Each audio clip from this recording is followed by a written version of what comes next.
trabajando y cuestiones así, ejemplificando. Entonces, para que no nada más esté yo hablando y hablando, pues que participemos todos, por favor. ¿Bien? Bueno, iniciamos. Me gustaría que alguien me apoye con la lectura, por favor.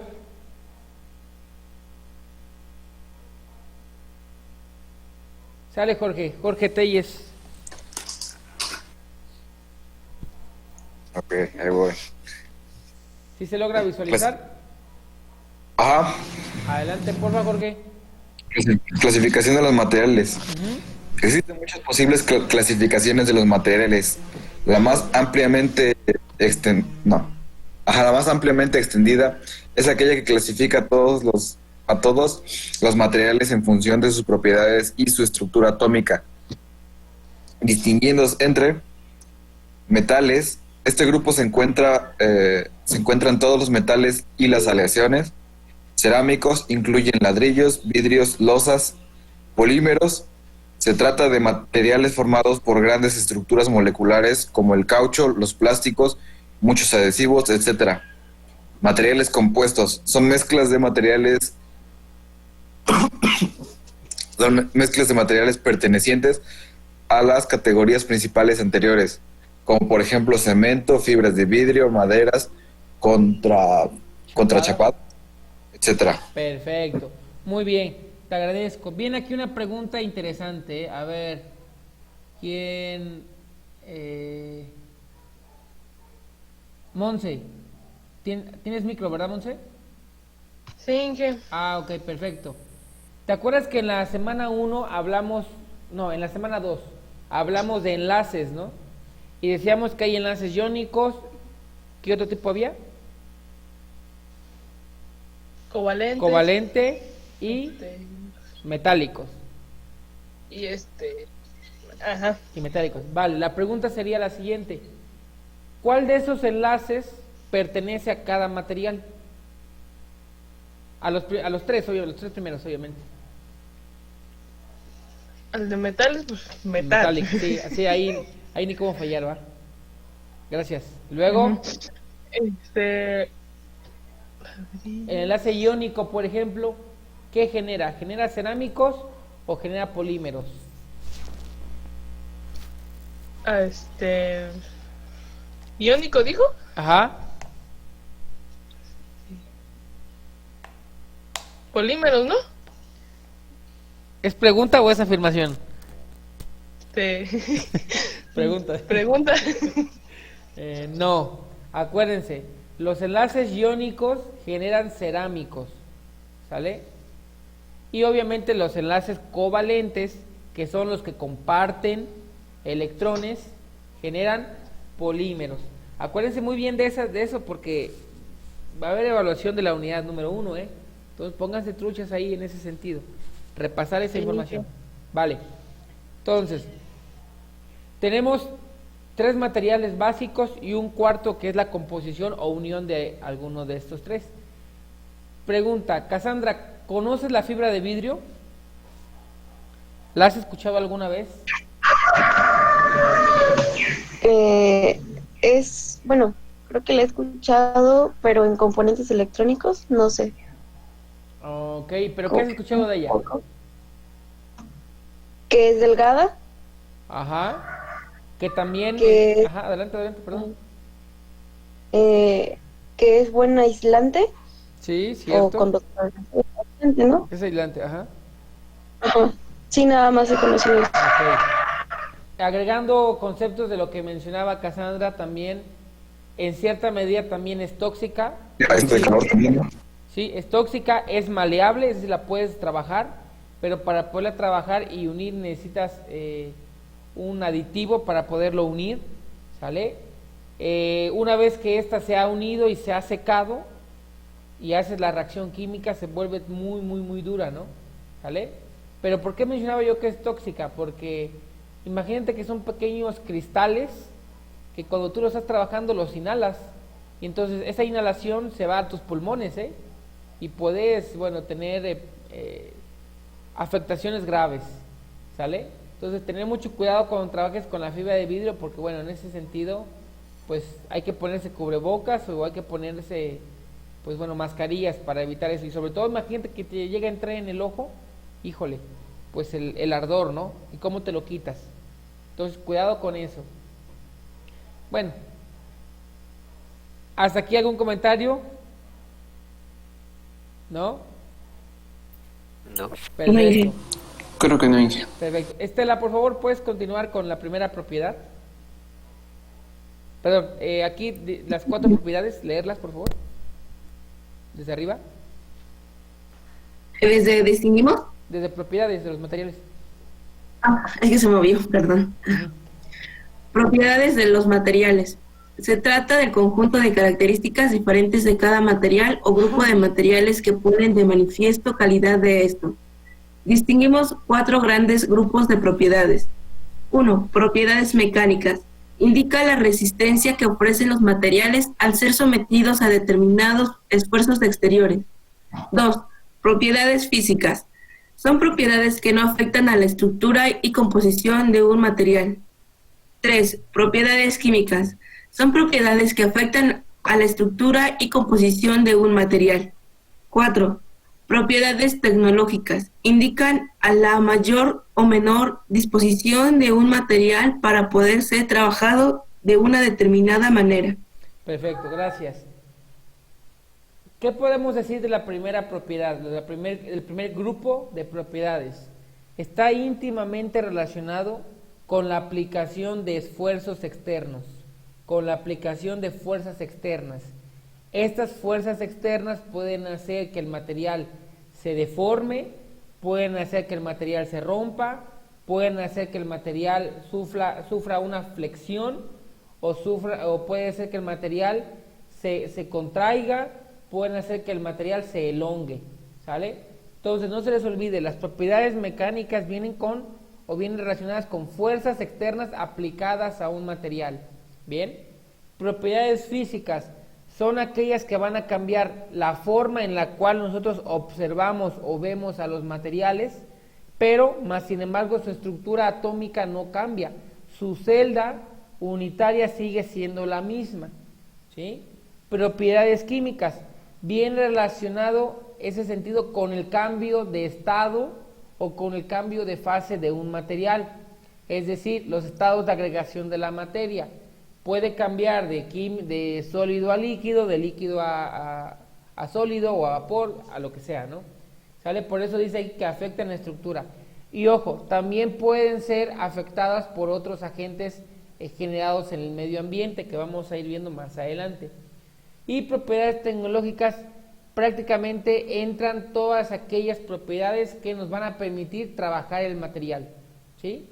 Analizar qué tan trabajable es ese material bajo ciertas condiciones, si requieres aditivos, requieres complementos o requieres herramientas complementarias para poder trabajarlo, ¿sale? O son común, si hay que calentarlos para trabajar, si hay que enfriarlos para calentar, para trabajar, entonces ver qué onda con esa parte, qué tan fáciles son de elaborarse, de trabajar. Bien. Vamos a centrarnos ahorita en las propiedades mecánicas. Vamos con la primera, ¿sale? ¿Quién me apoya con la lectura? Sale, Andrei, por favor.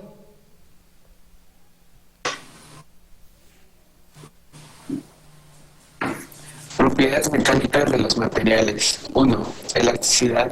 Capacidad de un material para recuperar su forma una vez desaparecida la fuerza que lo deforma. Perfecto. Significa que cuando yo aplico una fuerza de deformación sobre un elemento, una vez que yo retiro esa fuerza, si fuese una fuerza, por ejemplo, que está elongando el material, una vez que yo quito esa fuerza, ese material regresa a la forma original.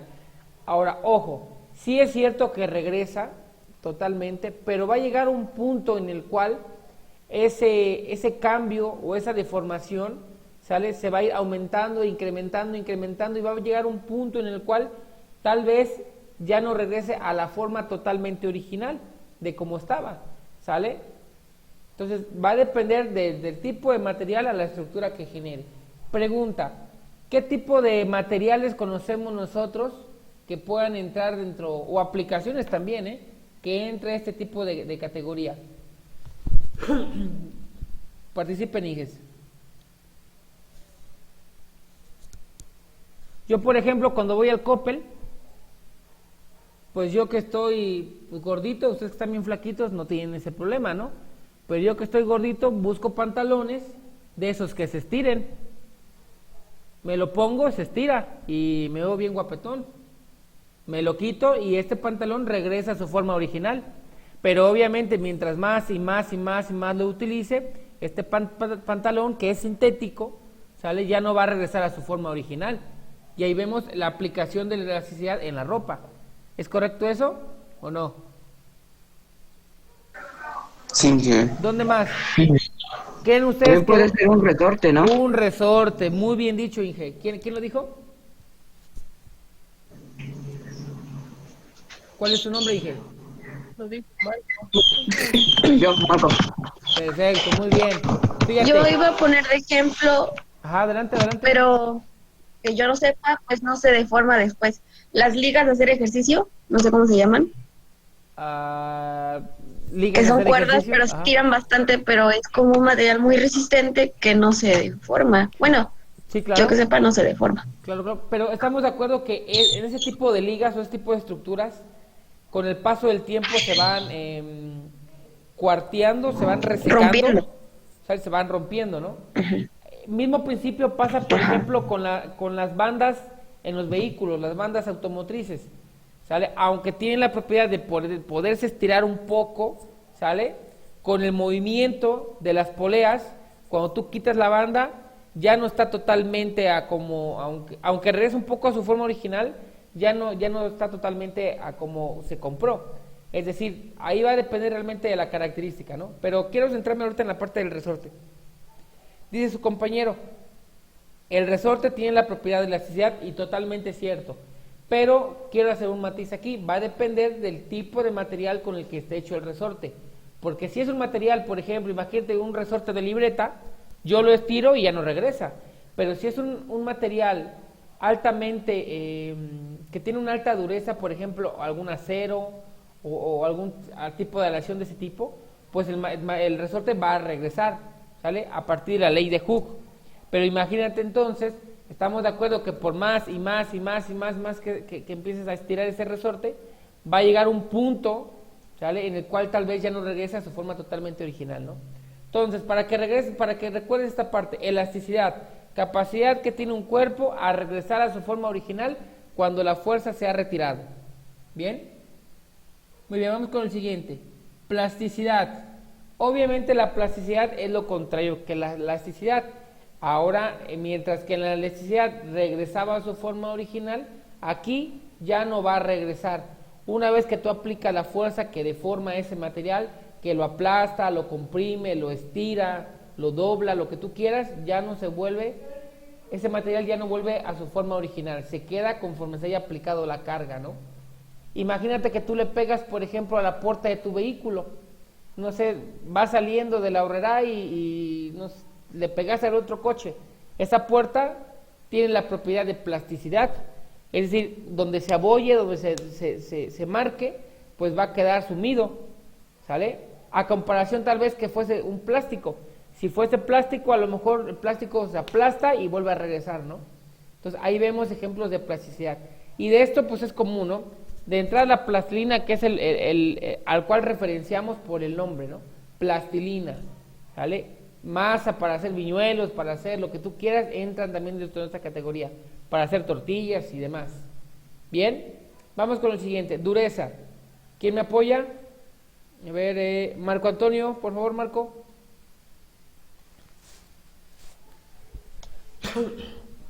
Dureza, resistencia que opone un material a dejarse rayar o penetrar por otros. Perfecto. ¿Sale? Resistencia que tiene el material a dejarse penetrar o a dejarse rayar o a dejarse hasta romper, ¿no? Ahora, en quiero hacer algunos matices. ¿Cómo medimos la dureza? La dureza, hay un ranking mundial que se llama MOHS, M-O-H-S, que mide la cantidad de dureza en grados, ¿sale? Es decir, el material más duro que tiene este ranking es el diamante y el material más ligero con respecto a la dureza es el talco, ¿sale? El talco, ¿sale? Entonces, ahí vemos la diferencia como tal. Ahora, ojo, ¿cómo saber la cantidad de dureza que puede soportar un material? La dureza viene referenciado con las cargas o los esfuerzos de deformación que pueda tener. Para ello existen dos tipos de categorías o dos tipos de ensayos destructivos y no destructivos, que esto va a ser una tarea que les voy a dejar más adelante. Pero nada más para entrar en contexto, aquellos ensayos destructivos es como su nombre lo indica, van a romper el material para saber, obviamente son máquinas, para saber cuánta carga máxima o cuánta carga última puede soportar antes de que ocurra la ruptura. Y mientras en los ensayos no destructivos, lo único que hacen es deformar el material sin romperlo, ¿sale? Y dentro de cada uno hay subcategorías y bueno, demás, ¿vale? Entonces, hasta aquí creo que no hay ninguna duda, ¿verdad? Bueno, Muy bien, gracias. Vamos con la siguiente. Vamos a pedirle de favor a Guillermo, por favor, Guillermo, apóyame.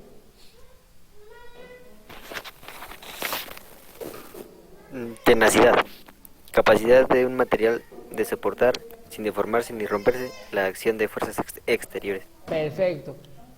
Muchas veces, o no sé si les ha pasado, que, digo, a mí me ha pasado, que tenemos un alambre y no tenemos la manera de cortar ese alambre, no tenemos pinzas a la mano.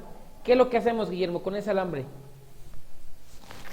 Lo doblamos. Lo doblas varias veces, ¿no? Y lo empiezas a hacer tan rápido que la temperatura de ese material incrementa, ¿sí o no? Y obviamente se te quema tu dedo, ¿va?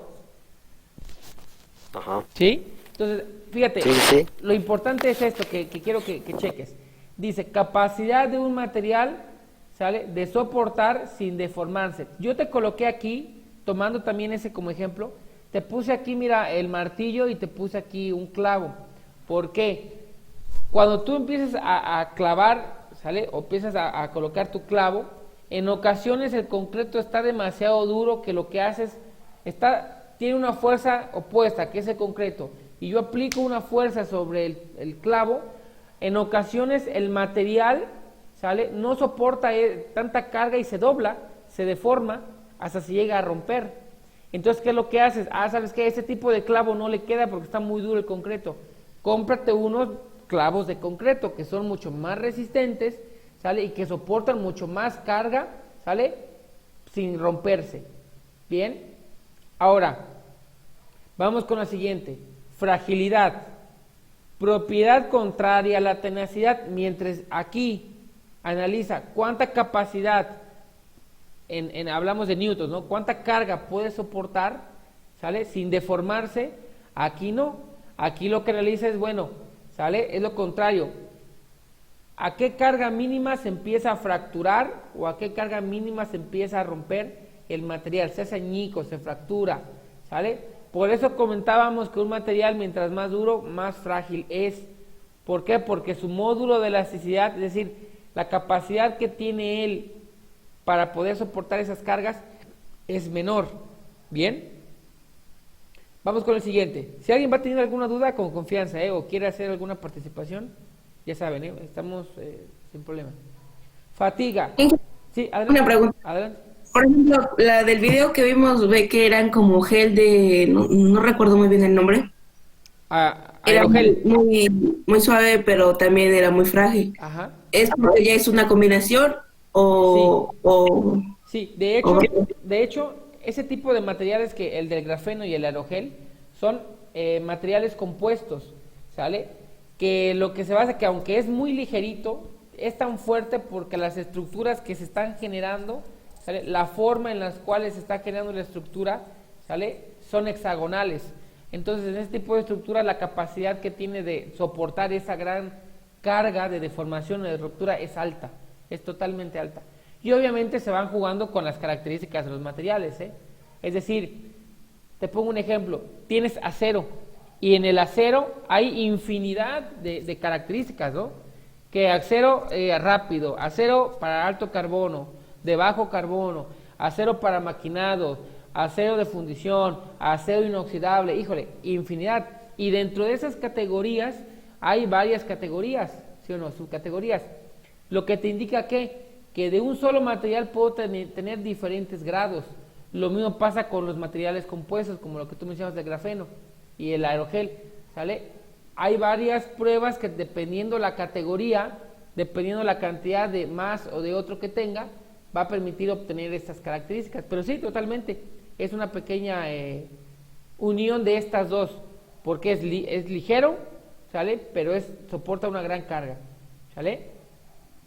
Bien, ¿dónde vamos? Acá, fatiga. Vamos a la fatiga. Retomo el concepto o lo que decíamos con Guillermo, lo del alambre, ¿no? Cuando yo hago rápidamente el movimiento para poder romper ese alambre, se eleva la temperatura y lo hago 3, 4, 5, 6 veces si no tengo pinzas, ¿no? Lo empiezo a estirar y a doblar, a estirar y a doblar, ¿sale? Y lo que estoy haciendo es hacer esfuerzos variables, es decir, no es de la misma fuerza con lo que hago. Entonces, a lo mejor en un inicio el primer doblez lo hizo con 1 newton, el segundo con 10, pero lo hago repetitivamente, ¿sale?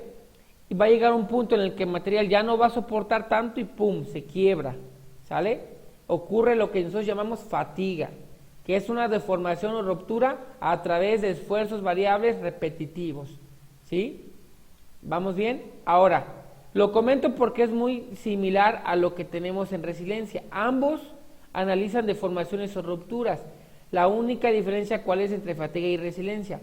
Que la fatiga son esfuerzos cortos pero repetitivos, esfuerzos pequeños pero muy repetitivos, y en la resiliencia son esfuerzos más bruscos, es decir, en fatiga vas a lo mejor, voy a decir un ejemplo, vas de 0 a 100 pero paulatinamente, vas 10, luego 15, luego 30, 50, luego 80 y luego llegas a 100, y en resiliencia no, en resiliencia es de 0 a 100 en un solo instante, ¿sí? Y un ejemplo de un material que tiene una alta resiliencia, ¿sale? Porque tiene una gran captación, una gran propiedad que es recibir una gran carga, son pues la telaraña, ¿sale? Como tal, obviamente en proporciones pequeñas, obviamente me refiero, ¿no? La telaraña tiene una gran capacidad de resiliencia por dos cosas. Una, por cómo está constituida, es decir, la forma que genera un tipo red, y también porque está hecho, ¿sale?, de un material orgánico, ¿sale? Entonces, con base a estas dos características, por eso tiene una alta resiliencia, que es la resistencia que opone un cuerpo a choques o esfuerzos bruscos, ¿vale? Bueno, creo que se van dando hasta besos aquí en el grupo, bueno, ¿sabe quién? Bueno, ahora, propiedades físicas de los materiales, ya hablamos de las 7, de hecho son más propiedades mecánicas, pero bueno, para no ser tan largo ahí la antología. Vamos con las siguientes, propiedades físicas de los materiales, peso específico y calor específico. Estas dos propiedades las hemos analizado cuando veíamos termodinámica, que no se las di yo, se las dio, no sé, ¿quién dio termodinámica? Fue el cuatripasado, El Inge Hugo. Ah, ok, el ingeniero Hugo. Y el ingeniero Hugo les explicaba o les comentaba, por ejemplo, cómo es que se generaba el calor, cómo es que se generaba la temperatura. Él explicaba también qué es estos dos conceptos de calor específico, peso específico, calor latente, y todo esto es termodinámica, ¿no? ¿Por qué lo comento? El peso específico se va a dar, ¿sale?, o va a ser ese número expresado entre el peso de un material, ¿sale?, entre el volumen, ¿sí? Peso del material entre el volumen que ocupa, ¿sí? Entonces, ¿de qué va a depender esto?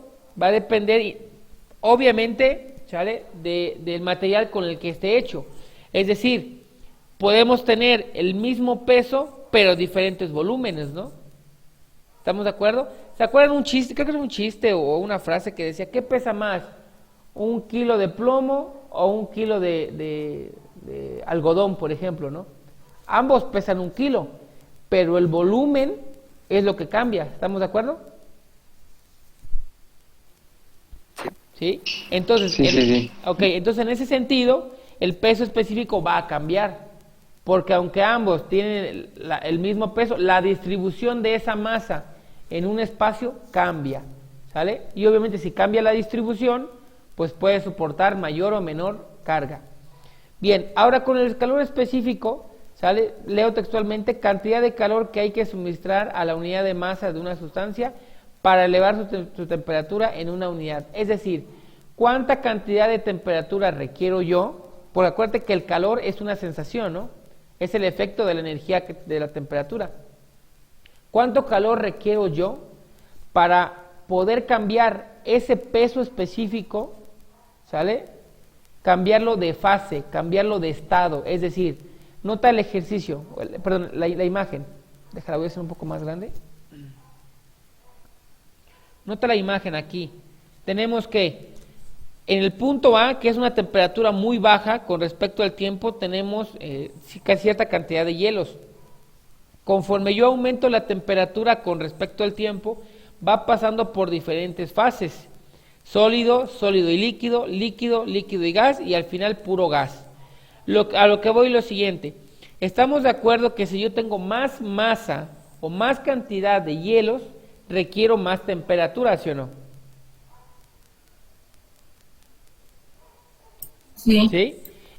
Ahora, con respecto a la fundición, si yo voy a fundir 1 kilogramo de, no sé, de aluminio, requiero cierta cantidad de temperatura, pero voy a requerir más temperatura y más exposición a ella si tengo 1 tonelada de aluminio, ¿sale? De aquí el concepto de calor específico, que viene muy relacionado a la cantidad de masa de la sustancia. Mientras más masa, más temperatura. Así de simple. Bien, vamos con el siguiente. A ver, vamos a darle velocidad a esto. ¿Quién quiere apoyarnos? ¿Quién guste? Uy, se salió esto, creo. Espérame tantito. Se trabó, creo. A ver, así. ¿Quién guste? Adelante, Inges. Conductividad calorífica representa la capacidad que tiene un cuerpo para conducir el calor. Perfecto, muy bien. A ver, le vamos a preguntar a Leonardo. Leonardo, ¿te acuerdas de las 3 formas en las cuales se transfiere el calor? Lo veías en física desde la secundaria. ¿Te acuerdas, Leonardo? Creo que se durmió, ¿va? Bueno, Leonardo, adelante, Leonardo.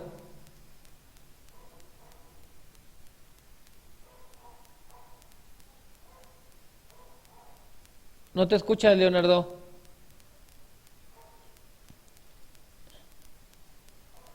Sin sueño. Ok. Bueno, creo que no se escucha. Puedes escribir en el chat mientras, por favor. Gregorio, ¿andas, Gregorio? Dije, ¿Te acuerdas? Ok, Gregorio, gracias. ¿Te acuerdas de las 3 formas en las cuales se transfiere el calor?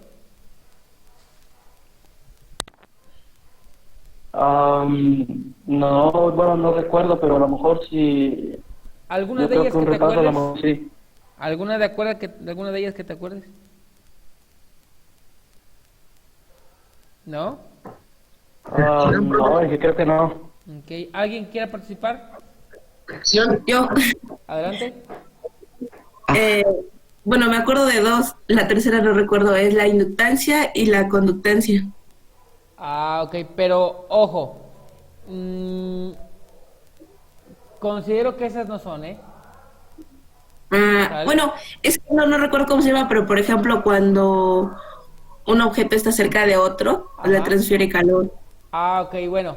Sí, pero ahí lo haría. Si están en contacto, ¿sale? Es por conducción.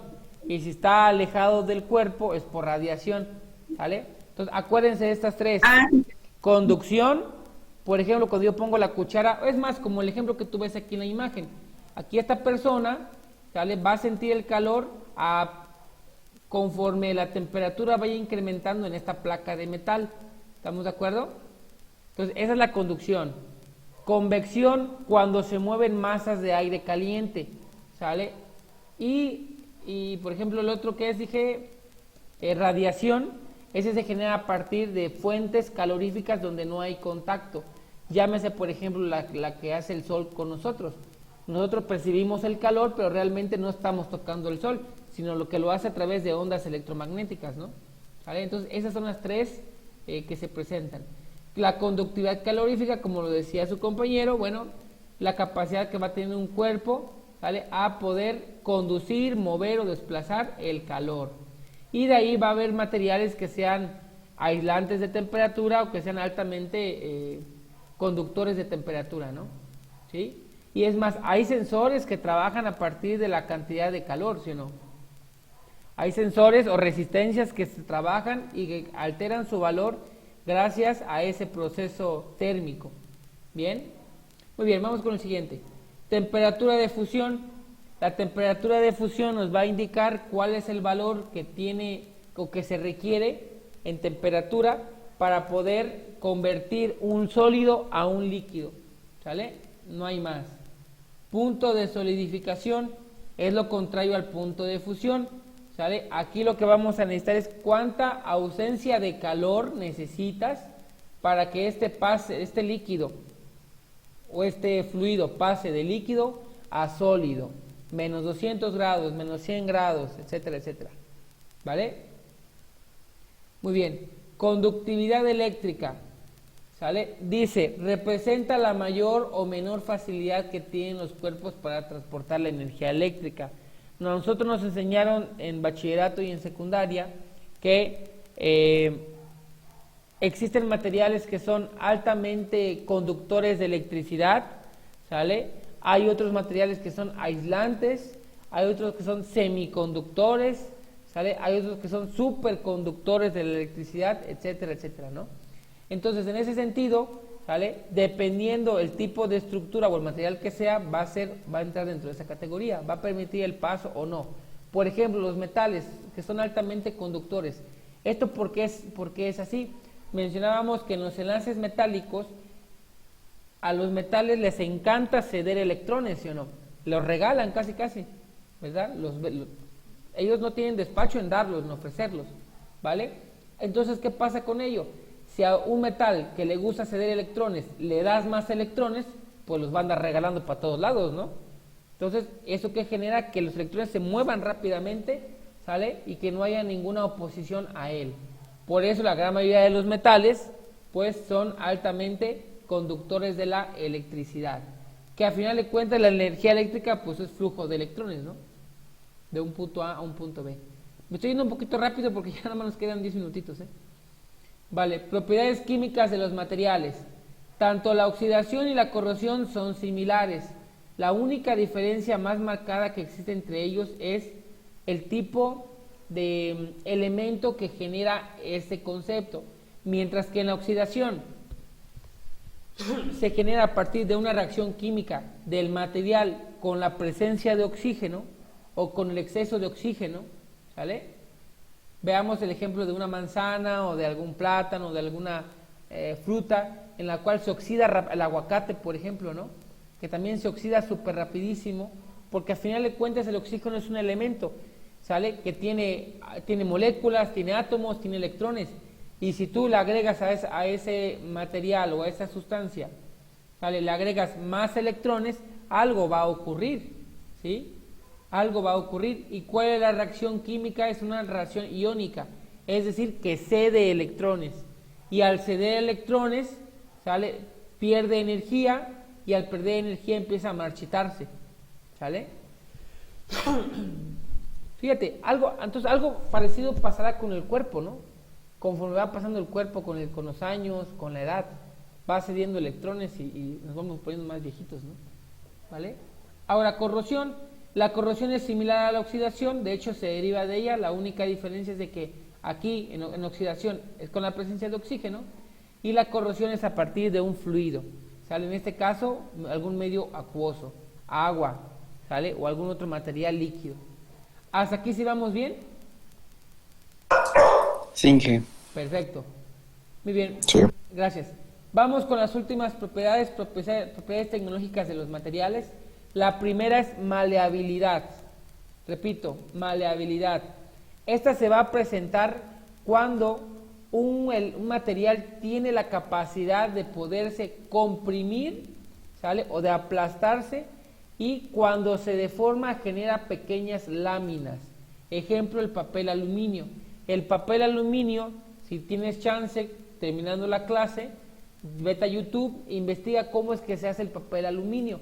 El papel aluminio originalmente es un bloque demasiado grueso que lo que hace es 2 rodillos o 3 o 4, dependiendo qué tan industrializado esté, lo que van a hacer es compactar o comprimir ese aluminio, y a la vez que a la hora que están compactando lo empiezan a hacer un movimiento de vaivén, es decir, de izquierda a derecha y derecha a izquierda, lo empiezan a rolar alrededor, sale de estos rodillos.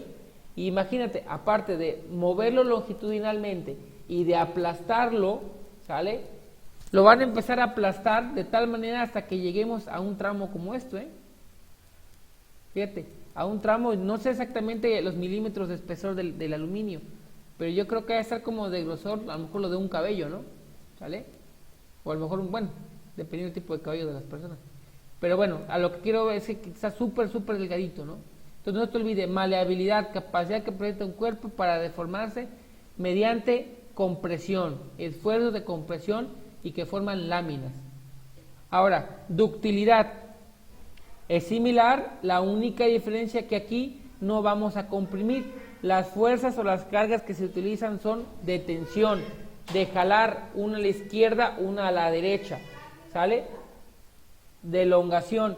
Y lo que va a ocurrir es de que mientras más elongues el material, ¿sale? Va a llegar un punto en el cual va a empezar a reducir su área a la mitad o a 3/4 y ¡pum! Ocurra la fractura, ¿sí? Ejemplo, ¿cuántos de nosotros, por ejemplo, tenemos, no sé, alguna vara de chicle? ¿Y qué es lo que hacemos? Empezamos, dice, le invitas un pedazo a un compañero, ¿no? Y cada quien jala un extremo, pues a la mitad de la parte de la varita de chicle, ¡pum!, se fractura. O, por ejemplo, si vamos a estirar un lazo, a lo mejor el lazo no soporte la carga máxima que yo tengo en los extremos y ¡pum!, se rompa, ¿sale? ¿Sí? Y esto gracias a ¿qué? A que la temperatura a la mitad se eleva. Fíjate aquí cómo se está rompiendo esta probeta, ¿sale? Es decir, el diámetro que hay aquí es menor al que tenemos en los extremos, ¿no? Entonces, en ese sentido, nota que la ductilidad, ¿sale?, es la capacidad que tiene el material a poderse alargar, ¿sale? Acritud, aumento de la dureza y fragilidad y resistencia como consecuencia de la deformación en frío. Ejemplo muy común, ¿sale?, los muros de contención en las carreteras. Si el muro de contención fuese solamente una lámina plana, cuando existe una colisión de un vehículo, ¿sale?, pues el vehículo o el muro de contención no serviría de nada, el vehículo pasaría derecho, ¿sale?, rompería ese muro y sería derecho, ¿sale? Entonces, ¿qué es lo que se hace? Para amortiguar un poquito ese impacto brusco, se deforma un poco ese muro de contención. Cuando tú vayas en carretera, checa, por favor, que son láminas no totalmente lisas, sino que tienen ciertas ondas, ¿verdad? Y se generan estas ciertas ondas porque cuando compacte o impacte el vehículo sobre él, ¿sale?, sirva como amortiguación, sirva de amortiguación para poder reducir el impacto y obviamente pues no exista pues un deceso de alguna persona, ¿no? Y yo repito otra vez, y obviamente depende pues la velocidad y el peso del vehículo. Bien, vamos con la siguiente. Soldabilidad. Bueno, aquí ya el puro nombre lo indica, ¿no?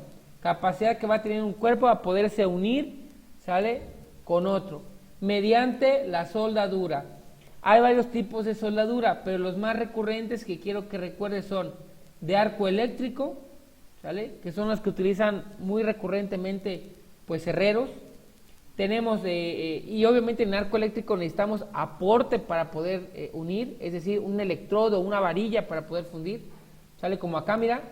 Tenemos de oxiacetileno, que es una fusión de dos gases, de oxígeno y de gas, y lo que hace es generar una llama y empezar a calentar el material, como lo que estás viendo aquí con el soplete, ¿sale?